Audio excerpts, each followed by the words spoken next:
They tore out my driveway while I was out of town, didn't call, didn't knock, didn't even leave a proper notice, just showed up like they owned the place and ripped 40 years of my life straight out of the ground. And the worst part wasn't even the damage, it was the assumption. The quiet, smug kind, like they just knew I wouldn't do anything about it. I remember pulling into what used to be my driveway, except now it wasn't a driveway anymore, just a mess of broken concrete chunks scattered like bones, gravel pushed into uneven piles, deep gouges carved into the dirt like something violent had happened there. And in a way, it had. My truck rolled to a stop halfway in, tires crunching over debris, and I just sat there with my hands still on the wheel, staring, trying to make sense of it.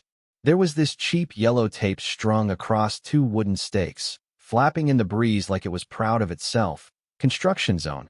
Keep out printed in bold black letters, like I was the one trespassing. I stepped out slow, boots hitting what used to be smooth concrete my dad and I had poured together when I was a teenager. I could still remember that summer. Heat sticking to your skin, him yelling at me for messing up the edges, then laughing 5 minutes later and handing me a cold soda. We didn't have much back then, but that driveway, that was ours. Solid. Permanent. Or at least I thought it was. I walked the length of it, or what was left, and every step made something inside me tighten. Not explode. Not yet. Just tighten, like a spring winding up. No note on the door. No letter in the mailbox. No voicemail. Nothing. Just destruction. My neighbor, Mrs. Callahan, was watering her flowers across the street. She gave me that look. You know the one. Half sympathy, half curiosity, like she'd been waiting for me to come back and see it for myself. Evan, she called out, turning off the hose. You didn't know? I shook my head slowly. Know what? She hesitated, wiped her hands on her jeans. They said it was city approved. Something about safety, beautification. I don't know. Big trucks came 2 days ago, started tearing it up. I figured you'd signed off on it. I let out a short laugh. Not because it was funny, but because it was so absurd it almost felt like a joke. Yeah, I said, looking back at the wreckage. No, I didn't sign off on anything. That's when she lowered her voice a little. It was those people from the shopping strip, the new committee. The ones always talking about improving the neighborhood. Of course it was. Right next to my half-acre lot sat this polished, picture-perfect retail strip, boutique stores, a yoga studio, some overpriced cafe where they spelled your name wrong on purpose like it was part of the experience. Brick walkways, decorative lighting, matching planters, everything curated down to the last detail, so it looked like it belonged in a magazine. And then there was my place. Older house, sure. Garden out back. A truck that had seen better days. And a driveway that had a few cracks running through it. Nothing dangerous, just worn real. Apparently, real didn't fit their aesthetic. I thanked Mrs. Callahan, told her I'd handle it, though at that point I had no idea what handling it even meant. I just knew one thing. Someone had crossed a line, and they didn't even realize whose line it was. I walked back toward the mess, crouched down near a pile of broken concrete. And that's when I noticed it, fresh tire tracks cutting through the edge of my yard, deeper than they should have been, like heavy equipment had rolled through without a second thought. And wedged under one of the chunks, a crumpled piece of paper. I pulled it out, smoothed it against my knee. Receipt. Local construction company. Date matched the day I was out of town. No attempt to hide it. No effort to clean up after themselves. Just in and out, like they owned the place. That's when the anger finally started to settle into something more focused, less like fire, more like direction. Because here's the thing. People think property lines are just lines on paper. But when you've lived somewhere long enough, when your family's history is literally poured into the ground beneath your feet, those lines mean something. And they had just ignored all of it. I stood up, looked past my yard toward that pristine parking lot next door, rows of shiny SUVs lined up like trophies, sunlight bouncing off windshields, people walking in and out of stores without a care in the world, and for a second, I almost let it go. Almost. But then something clicked, a memory I hadn't thought about in years. Stormwater. When I was a kid, I remember my dad talking to a developer back when that shopping strip was first being built. They needed a place to run their drainage pipes, something about the slope of the land, water flow during heavy rain. Their system couldn't work unless it cut through part of our property. I remembered standing on the porch, listening without really understanding, watching the two of them shake hands like it was the simplest deal in the world. No contracts. No payments. Just trust. Neighbors help neighbors, my dad had said afterward, like it was obvious. I looked toward the back of my yard, toward the old shed that had been there longer than I could remember. And that's when the idea started forming, slow, quiet, but sharp. Because if their system still ran the way I thought it did, then somewhere back there had to be access. I turned, started walking, boots crunching through dirt and debris, heart beating just a little faster now. Not from anger anymore, but from something else. Something closer to certainty. And as I rounded the corner of the shed, pushing aside a patch of overgrown weeds, I saw it, half buried, rusted around the edges, but still there. A maintenance hatch.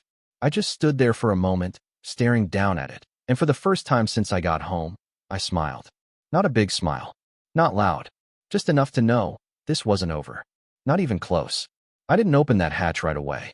That's the part people always assume, like I just went straight into revenge mode, twisting valves and flooding their precious parking lot without a second thought.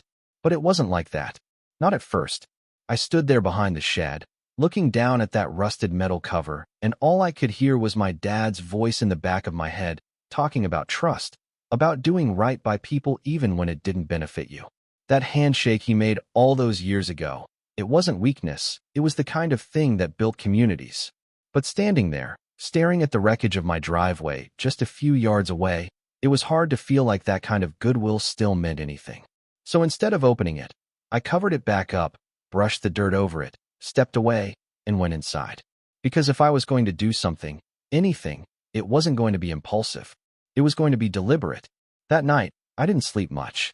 I sat at the kitchen table with a cup of coffee that went cold hours before I noticed, going over everything in my head, what they did, how they did it, and more importantly, why they thought they could get away with it. By morning, I started making calls. First, the construction company. The guy on the phone sounded like he'd answered this kind of question before. Casual, almost bored. Yeah, we had a work order for that address, he said. Came through the Brookside Improvement Committee. Everything was approved on their end. Approved by who? I asked. City liaison, I think. Look, we just do the job we're hired for. Of course they did. Next call was to the city office, and that one got a little more interesting.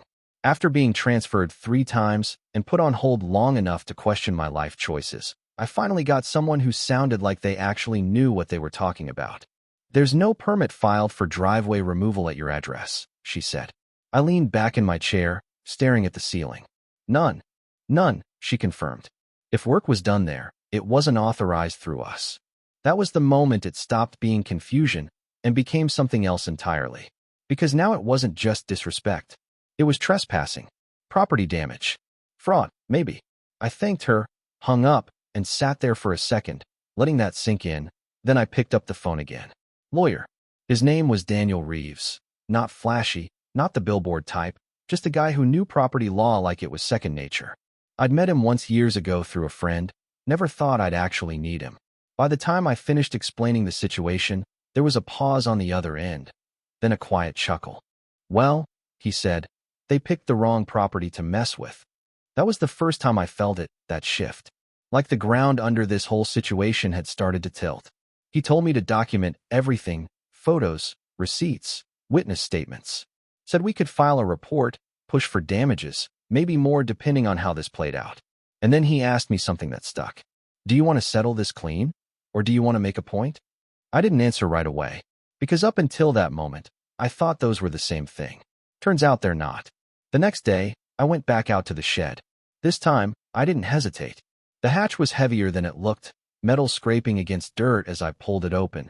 The smell hitting me first, damp, earthy, that underground kind of air that hasn't seen sunlight in years. There it was. The main runoff channel. A thick pipe system running exactly where I remembered it would be, feeding out toward the shopping strip's drainage network.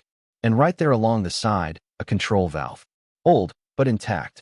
I crouched down, ran my hand over it, feeling the grooves, the resistance, like it hadn't been touched in a long time. And I just stayed there for a second thinking. This was the line. Once I crossed it, there was no pretending this was just about fixing a driveway anymore. This would be something else. I thought about my dad again, what he would say if he saw me down there, hand on that valve. Then I thought about coming home to find his work destroyed like it didn't matter. That made the decision a whole lot easier. I turned it. Not all the way, just enough. A controlled closure. Quiet. Invisible. Effective. I sealed the hatch back up, covered it like before, and walked away like nothing had happened. And then I waited. 2 days later, the sky opened up. Not a light drizzle. Not the kind of rain you forget about. I'm talking steady, heavy, all-day kind of rain that soaks into everything. The kind that tests systems, infrastructure, assumptions.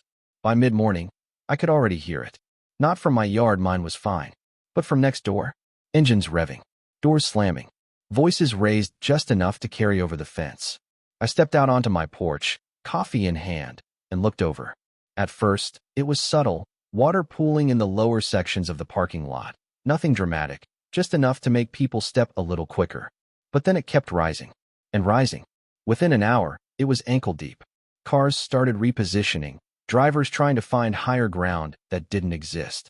Employees standing under awnings, phones out, pointing, recording, because something about it didn't make sense. Their system was supposed to handle this. It always had. Until now. By early afternoon, it turned into chaos. Water creeping up to the doors of the boutiques, seeping inside, soaking welcome mats and display stands. The cafe shut down first. I watched the manager flip the sign, frustration written all over his face as he tried to keep water from pushing through the entrance. One SUV stalled halfway out of a parking spot, the driver stepping out into water that was already halfway up his shins, looking around like he couldn't quite believe what was happening. I took a slow sip of my coffee, leaned against the railing, and just watched. Not smiling, not laughing, just observing. Because this wasn't random. This wasn't bad luck. This was consequence, unfolding exactly the way it was designed to. By the time the rain started easing up, the entire lot looked like a shallow lake. Reflections of storefront signs rippling across the surface, shopping carts half submerged, people wading through like they were in the wrong place at the wrong time. And that's when the cameras showed up.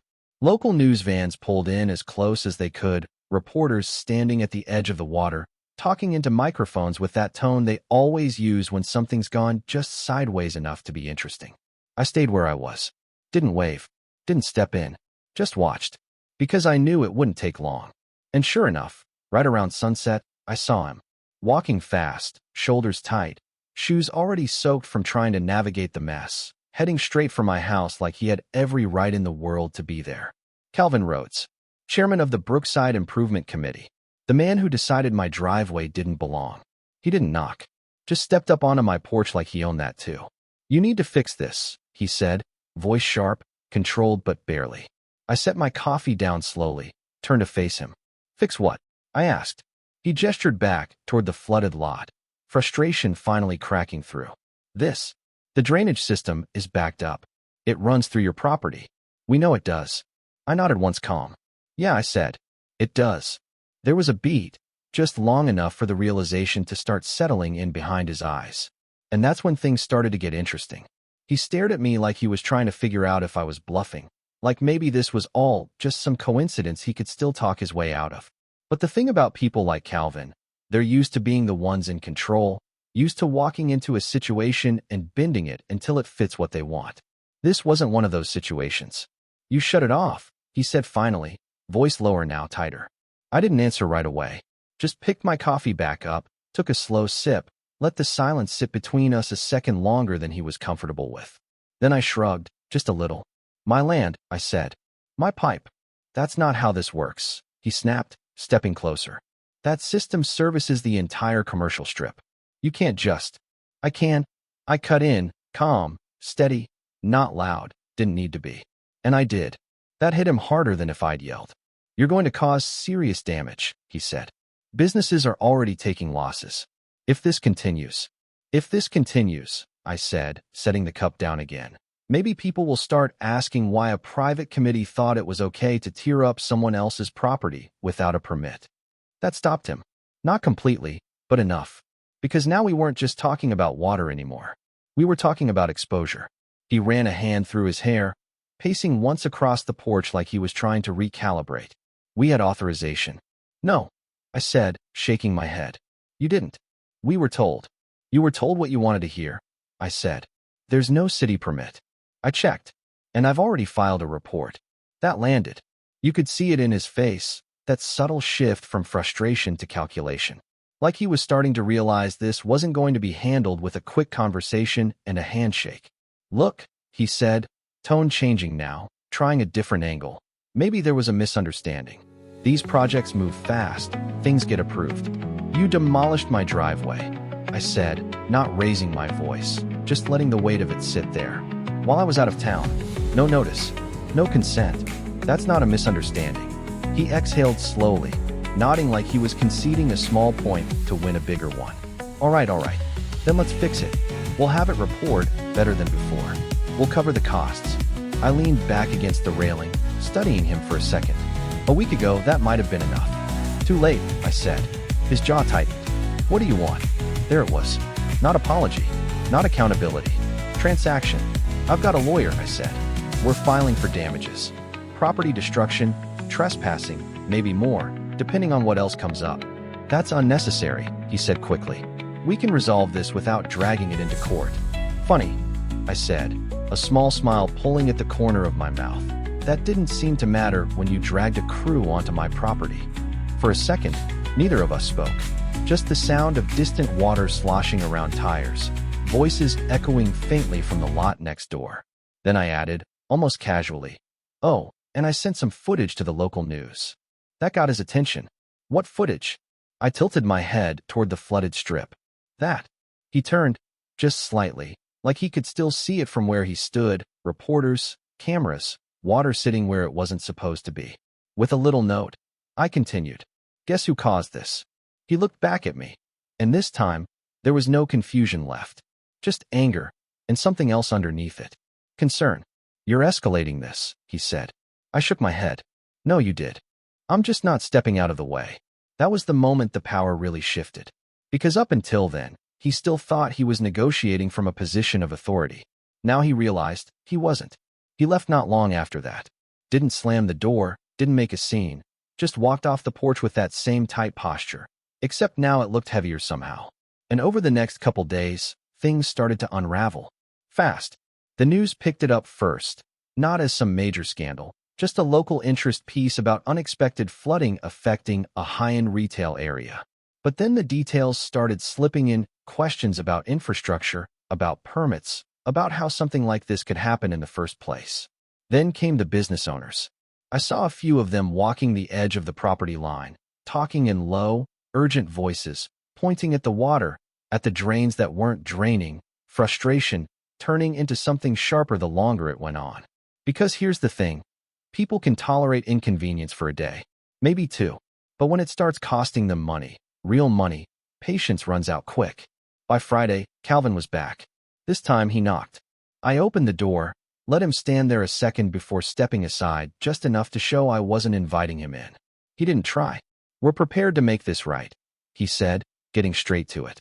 "No pretense this time." "Define right," I replied. "Full reconstruction of your driveway," he said. "Top-grade materials. We'll match or exceed what was there before. We'll also compensate you for damages and draft a formal agreement for the drainage system. Usage rights, maintenance responsibilities, financial compensation, all of it." It was a good offer. On paper, it solved everything.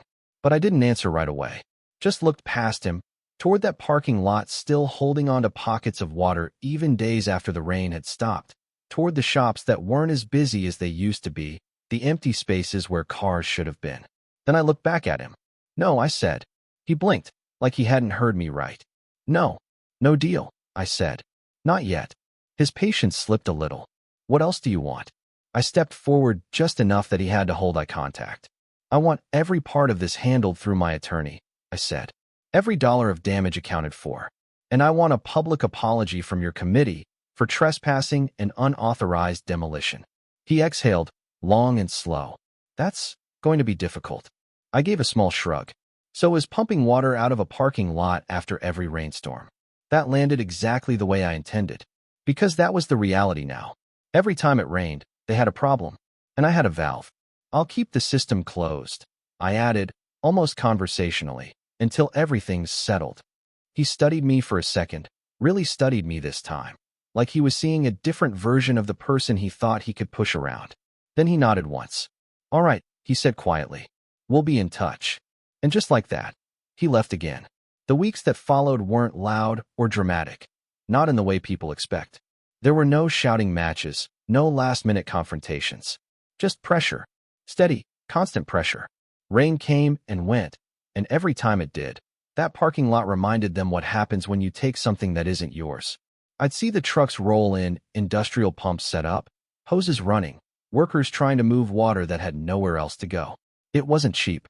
It wasn't quick. And customers noticed. Turns out, people don't love wading through ankle-deep puddles to buy a $200 candle or sit in a yoga class. Foot traffic dropped. Then it dropped again. I overheard one shop owner talking on the phone near the edge of the lot, voice tight with stress, something about losses, about maybe not renewing the lease if this kept up. That's when it really hit. This wasn't just about me anymore. It was about a chain reaction, one decision leading to another, consequences spreading further than anyone had planned. Eventually, the legal side caught up with everything else. Settlements were discussed. Numbers were negotiated. Apologies, real ones this time, were drafted and, from what I heard, argued over more than anything else. Because money is easy. Admitting you were wrong, especially publicly, that's the part people struggle with. In the end, they agreed. The apology was issued. My damages were paid. A formal contract was put in place for the drainage system, with terms that made it very clear who owned what and what it cost to use it. And my driveway? Yeah, they rebuilt it. Better materials, cleaner finish. But it didn't feel the same. Not because it wasn't done right, but because now it came with a story. Every time I pull in, I still see flashes of the old one. The one my dad helped pour. The one that didn't need contracts or lawyers to exist. And I think about that handshake. About how something that simple used to be enough. Would I do it differently if I could go back? Maybe. Or maybe not. Because here's the truth. People like Calvin and that committee, they didn't just make a mistake. They made a choice. And sometimes, the only way to remind people where the line is to let them feel exactly what happens when they cross it. So yeah, they got their parking lot back. Eventually. But not before learning just how much it costs to take something that was never theirs to begin with. Now I'm curious what you think. Was I justified in shutting down that drainage system, or did I take it too far? If someone crossed that kind of line with you, would you settle it clean, or would you make sure they never tried it again? Let me know in the comments, because honestly, I still go back and forth on it some days.